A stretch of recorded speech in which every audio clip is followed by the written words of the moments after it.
ओम शांति। आजिर एही आध्यात्मिक चिंतन मंथन को समस्त को स्वागत। ओम शांति। आमे आजी बापदादा मधुबनरू माने 21 अक्टोबर 1925 तारिखर मुरली उपरे गभीर भाव टिके आलोचना करिवा। हाँ निश्चय।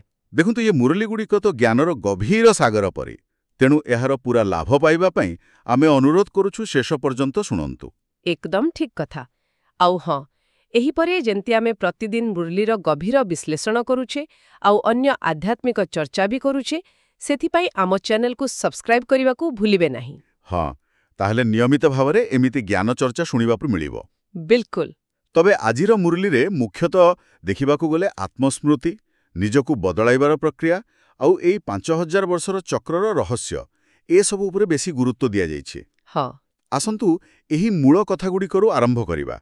मुरलीर साररे बाबा गोटे बहुत माने जरूरी अभ्यास कथा कहउचंती चार्ट रखिबा।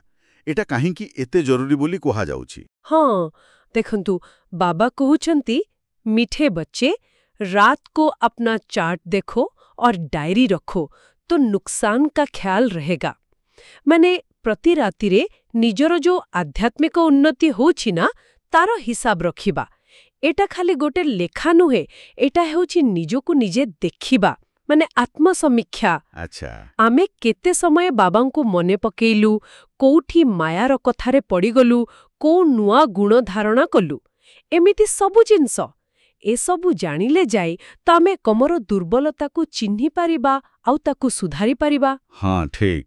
एमिते न कले आमे कोउठी जे क्षति करूछे सेटा जानी हबनी। ओहो, माने एक प्रकार आध्यात्मिक अकाउंटिंग भलिया। जेमिति बेपार रे लाभ क्षतिर हिसाब रखा जाए, सेमिति एठी निज उन्नति बा अवनतिर। हाँ बिल्कुल। आउ एई कथा सह जोड़ी हेकी अछि प्रश्नोत्तर भागरे जो प्रश्नटी अछि पचरा जाइछि जे बाबांको कोउ कथा भाग्यशाली संतानंकु पूरा तुरंत माने टच करे। हाँ, तार उत्तररे बाबा कहउछंती जे से तो प्रतिदिन मने पकेइबा पई माने स्मृति पई नुआ नुआ बाट बताउछंती। जो माने पूर्वकल्पर भाग्यशाली संतान से माने ए कथा को खाली सुनंतीनी, सांगे सांगे धारण करंती आउ अभ्यास रे भी लगांती। अच्छा। तार गोटे उपाय हेला किछि समय एकुटिया, जेमिति की बगीचारे बसिकी बाबांक संगरे मधुर कथाबार्ता हेबा। एई जो एकांतरे स्मृति करिबा आउ चार्ट रखिबा, एई दीटा होची उन्नतिर मुख्य चाबिकाठी। एकांतरे बाबांक सह कथाबार्ता एटा खाली मने मने भाबिबा नहेमा, एटा गोटे गभीर संबंध जोड़िबार कथा। हाँ। किंतु एमिते स्मृतिरे रहिबा पई पहले तो एटा जानिबा दरकार जे आमे कहांकू मने पकौछु आउ काहींकी बा पकौछु। एकदम ठीक कथा। आउ मुरलीरे बाबा एई कथा उपरे बहुत जोर देइछंती। सबुठु प्रथम विश्वास हेला आमे होछु आत्मा आउ आमर बापा होछंती परम पिता परमात्मा शिव बाबा। यह स्वयं भगवान एई संगम जुगरे आसी दौछंती। जेतेबेले एई निश्चय बुद्धिरे बसी जाए जे आमुकु जे पढ़ौछंती से स्वयं भगवान, सेतेबेले जाई प्रकृत अतीन्द्रिय सुखर अनुभव हुए। आउ सेही भगवान माने आम पिता जेमती 5000 वर्ष तळे आसीथिले पुणी थारे आसीछंती आमको विश्वर राज्य भाग्य देबाको। एटा खाली को धार्मिक कथा नहे, एटा गोटे पूरा चक्रर ज्ञान। हाँ ना, बाबा निजकू जनी जाननाहार कहउछंती, माने जे सृष्टिर आदि मध्य अंत सबु किछि जानंती। अच्छा। से केमिति गोटे सत्य धर्म स्थापना करंती आउ बाकी सबु अनेक धर्म केमती विनाश हो जाए, से पूरा कहानी तांको पाखरे ही अछि। सेइथिपाई तो बाबा गोटे स्लोगान लिखिबाकू कहउचंती, मनीष हेइकी निज रचयिता और सृष्टिर आदि मध्य अंत तार समय बा से केमिति बारंबार घुरुची पुनरावृत्ति सेटाकू न जानिले से कौन। एथिरे जो पुनरावृत्ति शब्दटा अछि सेटा बहुत गुरुत्वपूर्ण, कारण एटा ही तो चक्रर मूल कथा। अच्छा, एई ज्ञान को बुझिबारे सबुठु बड़ सुविधा कौन? मुरली रे जो गीतार भगवान किए पोस्टर कथा अच्छे ताकू प्रथम श्रेणीर कुहा जायछि, सेटा काहेकि एतो महत्वपूर्ण? कारण सेटा होछि सबुठु मूल भूल। जेतेबेले लोके भगवान किए ताकू ही जानि नाहंती, सेतेबेले सेमाने कोन करूछंती ना अज्ञानरे निजकू किंबा अन्य को मनीष गुरुंकू भगवान बोली भाबी नउछंती। हाँ, एमती तो होउछि। सेइथिपाई बाबा कहउछंती सबुठु आगो दरकार पितांकर ठीक परिचय जानिबा आउ सेथिरे पूरा विश्वास करिबा। ସେ ବିଶ୍ୱାସ ନ ଆସିଲେ ଆଧ୍ୟାତ୍ମିକ ଯାତ୍ରା ଆରମ୍ଭ ହେଇପାରିବାନି। ବୁଝିଲି। ତେବେ ଏଇ ଜ୍ଞାନ ଆଉ ଯୋଗ ବିଷୟରେ ଆହୁରି କ'ଣ କୁହାଯାଇଛି, ଖାସ୍ କରି ବ୍ରହ୍ମା ଓ ବ୍ରାହ୍ମଣଙ୍କ ସମ୍ବନ୍ଧରେ ଯୋଉ କଥା ଅଛି? ହଁ, ଯେତେବେଳେ ବ୍ରହ୍ମାଙ୍କର ରାତ୍ରି କଥା କୁହାଯାଏ, ସେଇଟା କ'ଣ ସୂଚଉଛି ନା ଏବେ କଳିଯୁଗର ଶେଷ ସମୟ, ଯାହାକି ବ୍ରହ୍ମାଙ୍କ ଦ୍ୱାରା ଯୋଉ ବ୍ରାହ୍ମଣ ସନ୍ତାନ ସୃଷ୍ଟି ହେଇଛନ୍ତି ତାଙ୍କ ପାଇଁ ବି ରାତି, ମାନେ ଅଜ୍ଞାନତାର ସମୟ। ଆଚ୍ଛା। ଏଇ ଯୋଉ ଗଭୀର ରହସ୍ୟ ସବୁ, ଏଗୁଡ଼ାକୁ ବୁଝିବା ପାଇଁ ଆଉ ଧାରଣା କରିବା ପାଇଁ ବୁଦ୍ଧିକୁ ଯୋଗେ ଲଗାଇବାକୁ ପଡ଼ିବ, ଯୋଗଯୁକ୍ତ ହେବାକୁ ପଡ଼ିବ। ଏଠି ପୁଣି ସେ ସ୍ମୃତି ବା ଯୋଗ କଥା ଆସିଲା। କୁହାଯାଇଛି ଯେ ସ୍ମୃତି ହେଉଛି ଶକ୍ତି ଆଉ ଜ୍ଞାନ ହେଉଛି ଆୟର ସାଧନ। ଏଇଟା ଟିକେ ମାନେ କେମିତି? ଦେଖନ୍ତୁ, ଜ୍ଞାନ ଆମକୁ ବୁଝାଉଛି ଯେ ଆମେ କିଏ, ଆମର ଲକ୍ଷ୍ୟ କ'ଣ, ଆମେ କେମିତି ନିଜ କର୍ମକୁ ଭଲ କରିପାରିବା। ଏଇଟା ହେଲା ଆମର ଆୟ, ମାନେ ଆମର ଆଧ୍ୟାତ୍ମିକ ସମ୍ପତ୍ତି। ହଁ। କିନ୍ତୁ ଏଇ ଜ୍ଞାନକୁ ଶକ୍ତିରେ ବଦଳେଇବା ପାଇଁ ଆଉ ଆମର ଯୋଉ ପୁରୁଣା ପାପ କର୍ମ ଅଛି ତାକୁ କାଟିବା ପାଇଁ ସ୍ମୃତି ବା ଯୋଗ ଦରକାର। ଓହୋ। ଯେତେବେଳେ ଆମେ ଆମ ବୁଦ୍ଧିର ଯୋଗ ବାବାଙ୍କ ସାଙ୍ଗେ ଯୋଣୁଛୁ, ସେତେବେଳେ ଆମ ଭିତରେ ଶକ୍ତି ଭରିଯାଉଛି ଆଉ ଆମର ବିକର୍ମ ବିନାଶ ହେଉଛି। ଏଇଟା ହେଉଛି ପ୍ରକୃତ ଆଧ୍ୟାତ୍ମିକ ଯୋଗ, ଯାହାକି ଶାସ୍ତ୍ରରେ ଥିବା କିମ୍ବା ଭକ୍ତି ମାର୍ଗରେ ଥିବା ଶାରୀରିକ ରୀତିନୀତିଠାରୁ ପୁରା ଅଲଗା। ହଁ, ସେଗୁଡ଼ା ତ ବାହାରର କ୍ରିୟାକାଣ୍ଡ। ବାବା କହୁଛନ୍ତି ଏ ଯୋଗ ସହଜ। ଆତ୍ମା ଶରୀରରେ ଆସି ନିଜର 84 ଜନ୍ମର ପାଠ ବଜାଉଛି। ଏଟା ବୁଝିବା କ'ଣ ଏତେ କଷ୍ଟ? ହଁ, କିନ୍ତୁ ତଥାପି ଅନେକଙ୍କୁ ଯୋଗ ଲଗେଇବାରେ କଷ୍ଟ ହେଉଛି। ତେବେ ପରିଶ୍ରମଟା କୋଉଠି ଅଛି? ଦେଖନ୍ତୁ, ସହଜ ହେଲେ ବି ପରିଶ୍ରମ ତ ଅଛି, କାରଣ ମାୟା ଅଛି ନା, ପାଞ୍ଚ ବିକାର, ସେମାନେ ଏହାର ବିରୋଧ କରନ୍ତି। ଆଚ୍ଛା। ସ୍ମୃତିରେ ବସିବାକୁ ଚେଷ୍ଟା କଲା ମାତ୍ରେ ମାୟା କୋଉ ନା କୋଉ ରୂପରେ ଆସିବ, ବୁଦ୍ଧିକୁ ଏପଟ ସେପଟ କରିଦବ, ପୁରାଣା ସଂସ୍କାର, ଦେହ ଅଭିମାନ ଏସବୁକୁ ଜଗେଇଦବ। ସେଇଥିପାଇଁ ବାବା କହୁଛନ୍ତି ସ୍ମୃତିରେ ହିଁ ପରିଶ୍ରମ ଅଛି ଆଉ ମାୟାର ବିରୋଧ ବି ଅଛି। ଆଉ ଏ ମାୟାକୁ ଜିତିବା ପାଇଁ ପୁଣି ସେହି ଚାର୍ଟ ରଖିବା ଆଉ ନିଜକୁ ନିଜେ ପରଖିବା ବହୁତ ଜରୁରୀ। ଯୋଉମାନେ ଚାର୍ଟ ଲେଖୁନାହାନ୍ତି ସେମାନଙ୍କର କ'ଣ ହେଉଛି? ବାବା ତ କହୁଛନ୍ତି ବହୁତ କମ୍ ଲୋକ ଲେଖୁଛନ୍ତି। ହଁ, ଯୋଉମାନେ ଲେଖୁନାହାନ୍ତି ସେମାନେ ନିଜର ପ୍ରକୃତ ସ୍ଥିତିଟାକୁ ଜାଣିପାରୁନାହାନ୍ତି। ଫଳରେ କ'ଣ ହେଉଛି ନା, ଉନ୍ନତିଟା ଧୀରେ ଧୀରେ ହେଉଛି କିମ୍ବା ଅଟକି ଯାଉଛି। ବାବା ଗୋଟେ କଥା ଲକ୍ଷ୍ୟ କରିଛନ୍ତି, ଯେଉଁମାନେ ବନ୍ଧନରେ ଅଛନ୍ତି କି ଦୁଃଖରେ ଅଛନ୍ତି ସେମାନେ ବେଶୀ ମନ ଲଗେଇ ବାବାଙ୍କୁ ମନେ ପକାଉଛନ୍ତି। ହଁ, ସେମିତି ହୁଏ। କିନ୍ତୁ ଯେଉଁମାନେ ଟିକେ ସୁଖରେ ଅଛନ୍ତି ସେମାନେ ବେଳେବେଳେ ଟିକେ କ'ଣ କହନ୍ତି, ଅଳସୁଆ ହେଇଯାଉଛନ୍ତି। ଚାର୍ଟ ଲେଖିଲେ କ'ଣ ହବ, ନିଜକୁ ଟିକେ ଲାଜ ମାଡ଼ିବ। ଆରେ ମୁଁ ମୋର ସବୁଠୁ ପ୍ରିୟ ବାବାଙ୍କୁ ଏତେ କମ୍ ସମୟ ଦେଲି। ଏଇ ଯୋଉ ଭାବନାଟା, ଏଇଟା ହିଁ ପୁରୁଷାର୍ଥକୁ ଆହୁରି ବଢ଼େଇବ। ଏହାର ଲକ୍ଷ୍ୟ ତ ବହୁତ ବଡ଼ ରଖାଯାଇଛି। ସାଧାରଣ ମଣିଷରୁ ନାରାୟଣ ହେବା, ପୁରା ବିଶ୍ୱର ମାଲିକ ହେବା। ଏଥିପରେ ତ ଖାଲି ନିଜେ ବଦଳିଲେ ହବନି, ଅନ୍ୟମାନଙ୍କୁ ବି ନିଜ ପରି କରିବାକୁ ପଡ଼ିବ। ନିଶ୍ଚୟ। ଯେମିତି ଲକ୍ଷ୍ମୀ ନାରାୟଣ ସବୁଠୁ ଉଚ୍ଚ ପଦ ପାଇଲେ କାରଣ ସେମାନେ ସବୁଠୁ ଅଧିକ ପୁରୁଷାର୍ଥ କରିଥିଲେ, ସେମିତି ଆମକୁ ବି କରିବାକୁ ହେବ। ହଁ।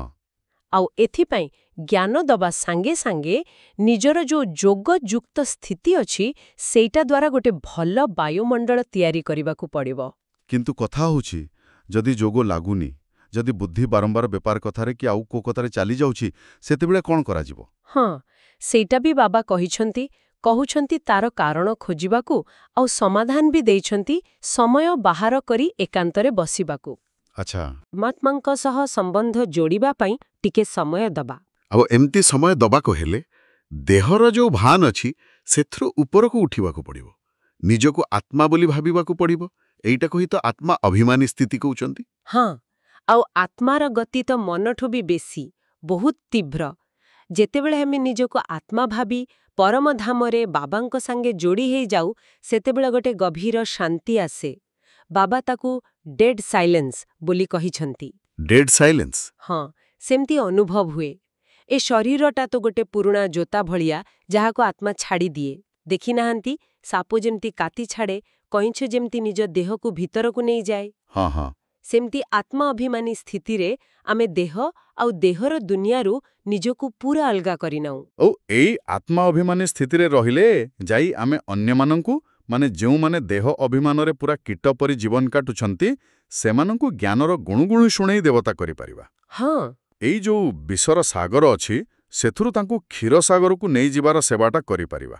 ଏଠି ବାବା ସନ୍ନ୍ୟାସୀମାନଙ୍କ ସହ ଟିକେ ତୁଳନା ବି କରିଛନ୍ତି। ସେମାନେ ଘରଦ୍ୱାର ଛାଡ଼ି ପବିତ୍ର ରୁହନ୍ତି, କିନ୍ତୁ ତାଙ୍କ ଲକ୍ଷ୍ୟ ତ ମୁକ୍ତି, ସ୍ୱର୍ଣ୍ଣିମ ଯୁଗର ରାଜ୍ୟ ନୁହେଁ। ଆଚ୍ଛା। ଏଇ ଯୋଉ ଜ୍ଞାନ ଆଉ ରାଜ୍ୟଯୋଗ ଏଟା ମୁଖ୍ୟତଃ ଗୃହସ୍ଥଙ୍କ ପାଇଁ, ଯେଉଁମାନେ ଘରେ ରହିକି କମଳ ଫୁଲ ପରି ପବିତ୍ର ରହିବାର ପୁରୁଷାର୍ଥ କରୁଛନ୍ତି। ଏଇସବୁ ଡ୍ରାମାର ଅଲଗା ଅଲଗା ପାର୍ଟ। ବୁଝିଲି। କିନ୍ତୁ ଏଇ ପୁରୁଷାର୍ଥ କରିବା ବେଳେ ଆଖିକୁ ବଡ଼ ଧୋକାବାଜ ବୋଲି କୁହାଯାଇଛି। ସେଟା କେମିତି? ଆଉ ଜ୍ଞାନର ଯୋଉ ତୃତୀୟ ନେତ୍ର କଥା କୁହାଯାଉଛି ସେଇଟା ଏହାକୁ କେମିତି ସଭ୍ୟ କରେ? ହଁ ଦେଖନ୍ତୁ, ଯେତେବେଳେ ଆମେ ଦେହ ଅଭିମାନରେ ଆସିଯାଉ ସେତେବେଳେ ଆଖି କ'ଣ କରେ ନା, ବାହାରର ରୂପରଙ୍ଗ, ଶରୀରର ଆକର୍ଷଣ ଆଡ଼କୁ ଟାଣି ହେଇଯାଏ। ହଁ, ସେଇଟା ତ ହୁଏ। ଏଇଠୁ ହିଁ ବିକାର ଆରମ୍ଭ ହୁଏ। କିନ୍ତୁ ଯେତେବେଳେ ଜ୍ଞାନର ତୃତୀୟ ନେତ୍ର ମିଳେ, ମାନେ ଆତ୍ମାକୁ ଦେଖିବାର, ପରମାତ୍ମାଙ୍କୁ ଜାଣିବାର ବୁଦ୍ଧି, ସେତେବେଳେ ଆମେ ସମସ୍ତଙ୍କୁ ଆତ୍ମା ରୂପରେ ଦେଖୁ। ଆଚ୍ଛା। ଆଖି ସେତେବେଳେ ଶରୀରକୁ ନ ଦେଖି ଆତ୍ମାକୁ ଦେଖେ, ଆତ୍ମିକ ଦୃଷ୍ଟି ଆସିଯାଏ। ଏମିତି ହେଲେ ଇନ୍ଦ୍ରିୟ ଶୀତଳ ହୁଏ, ସଭ୍ୟ ହୁଏ। ଆଉ ଏଇଟା ସମ୍ଭବ ହୁଏ କେବଳ ଯେତେବେଳେ ଆମେ ନିରନ୍ତର ବାବାଙ୍କୁ ମନେ ପକାଉ। ତାହେଲେ ଇନ୍ଦ୍ରିୟମାନଙ୍କ ଉପରେ ବିଜୟ ପାଇବାର ମୂଳମନ୍ତ୍ର ହେଲା ଆତ୍ମା ଅଭିମାନୀ ହୋଇ ବାବାଙ୍କୁ ମନେ ପକେଇବା। ଏକଦମ। ଯେତେ ବେଶୀ ମନେ ପକେଇବେ ସେତେ ଇନ୍ଦ୍ରିୟ ଶୀତଳ ହେବା। ଦେଖିବେ ସ୍ୱର୍ଣ୍ଣିମ ଯୁଗରେ ଇନ୍ଦ୍ରିୟ ପୁରା ସତଗୁଣୀ ଆଉ ଶାନ୍ତ ଥାଏ, କାରଣ ସେଠି ଦେହ ଅଭିମାନ ନଥାଏ, ଖାଲି ଆତ୍ମା ଅଭିମାନ ଥାଏ। ଏଇ ଆତ୍ମା ଅଭିମାନୀ ସ୍ଥିତି ହିଁ ଆମକୁ ଅଧା କଳ୍ପର ଭାଗ୍ୟ ଦିଏ। ଯେତେ ଅଧିକ ପୁରୁଷାର୍ଥ କରିବା ସେତେ ଉଚ୍ଚ ପଦ ମିଳିବ। କିନ୍ତୁ ଏଇ ଯୋଉ ଯୁଦ୍ଧ ନିଜର ପୁରୁଣା ସଂସ୍କାର ଆଉ ମାୟା ସହିତ, ଏଟା ପୁରା ଶେଷ ପର୍ଯ୍ୟନ୍ତ ଚାଲିବ, ଯେପର୍ଯ୍ୟନ୍ତ ଆମେ କର୍ମାତୀତ ଅବସ୍ଥାକୁ ପାଇନୁ। ଆଚ୍ଛା। ଏ ଜ୍ଞାନକୁ ଅନ୍ୟମାନଙ୍କୁ ଦେବା କେମିତି? ଲୋକମାନେ ତ ଅନେକ ପ୍ରକାର ଭୁଲ ଧାରଣାରେ ଅଛନ୍ତି।